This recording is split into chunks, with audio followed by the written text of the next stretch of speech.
Shalom, selamat pagi Bapak Ibu dan Saudara pendengar Blessing Morning.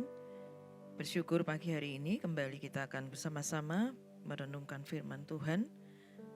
Tema firman Tuhan pada hari ini adalah Tuhan mengerti sengsaraku. Kita akan bersama-sama memperhatikan kebenaran firman Tuhan dari kitab Mazmur pasal 56 ayat yang ke-9 dan kitab Yesaya pasal 9 ayat yang pertama.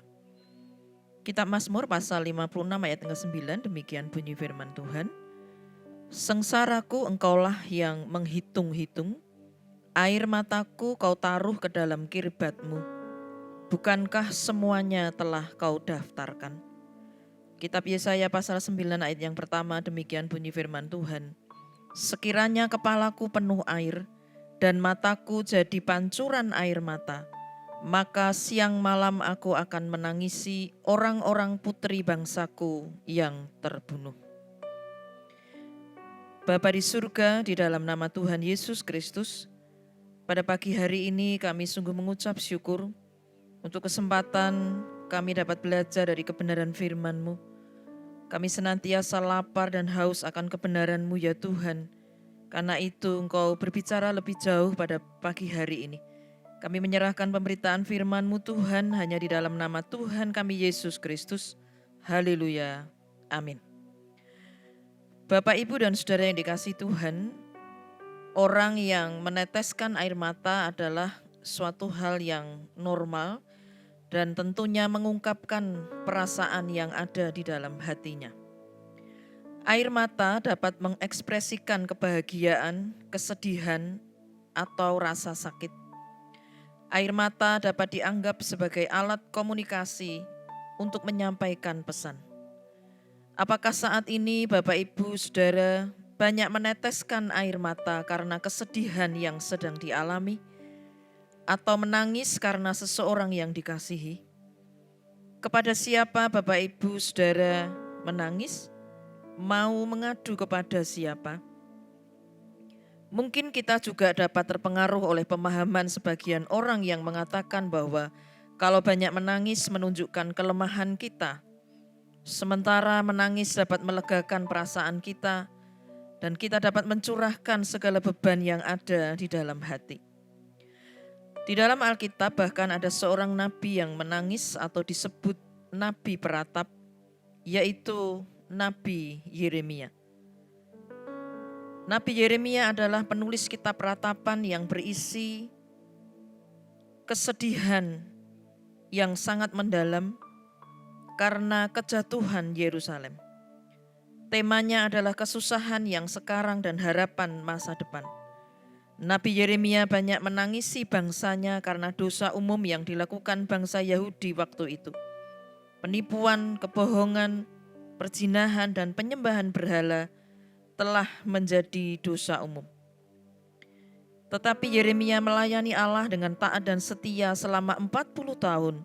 Meskipun bangsa Yahudi mengabaikan, tidak memperhatikan firman Tuhan yang dia sampaikan, menolak dan menganiaya dia. Di dalam kitab Yeremia pasal yang ke-9 ayat yang pertama dikatakan, sekiranya kepalaku penuh air dan mataku jadi pancuran air mata, maka siang malam aku akan menangisi orang-orang putri bangsaku yang terbunuh. Ayat ini menggambarkan kesedihan Nabi Yeremia yang sangat dalam atas kehancuran bangsanya sendiri. Tuhan Yesus juga pernah menunjukkan kesedihan yang sangat dalam ketika menangisi kota Yerusalem, kota yang menolaknya, tidak memahami kedatangan dan rencana keselamatan di dalam Yesus. Terdapat di dalam Injil Matius pasal 23 ayat yang ke-37. Tuhan yang kita sembah adalah Allah yang mengerti bahasa air mata. Karena air mata dapat berfungsi sebagai bentuk komunikasi yang tidak dalam bentuk kata-kata, namun menyampaikan berbagai emosi yang ada di dalam hati kita. Tuhan mengerti dan menghitung sengsara kita, seperti di dalam kitab Mazmur pasal 56 ayat yang ke-9. Dikatakan, sengsaraku engkaulah yang menghitung-hitung, air mataku kau taruh ke dalam kirbatmu. bukankah semuanya telah kau daftarkan? Kirbat adalah kantong yang terbuat dari kulit binatang utuh. Wadah dari kulit binatang ini digunakan orang pada zaman dahulu untuk tempat air, minyak, susu, atau anggur. Di dalam kitab Mazmur pasal yang ke-56, Daud menulis Mazmur ini kemungkinan ketika Daud melarikan diri dari Saul ke wilayah Filistin. Daud menyebut kirbat dalam arti kiasan, air mataku kau taruh dalam kirbatmu. Daud memohon kepada Allah yang dia yakini supaya menaruh air matanya seakan-akan dalam sebuah kirbat untuk diingat. Tuhan menghitung sengsara kita dan Dia tahu pasti kesedihan dan kepedihan hati kita. Sebab Tuhan dekat dengan orang yang hancur hatinya. Tuhan tidak akan membiarkan anak-anak yang dikasihinya menangis kepadanya. Apakah kita mau datang memohon pertolongan daripadanya?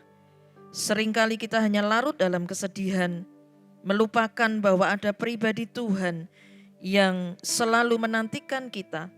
Dia mengetahui setiap masalah, melihat semua ketakutan kita, dan Tuhan siap menghapuskan air mata kita. Jangan kita putus asa karena Tuhan Yesus mengingatkan bahwa Tuhan sangat memahami keadaan kita. Bahkan rambut di kepala kita pun semuanya terhitung. Di dalam Matius pasal 10 ayat yang ke-30. Yesus adalah sahabat sejati yang selalu hadir dalam situasi apapun. Anak Tuhan yang ada di hadapan Tuhan dan menangis di hadapannya tidak akan pernah sia-sia. Akan ada penghiburan, kekuatan, dan pertolongan Tuhan. Amin. Bapa di surga, kami bersyukur untuk kebenaran firman-Mu pada pagi hari ini.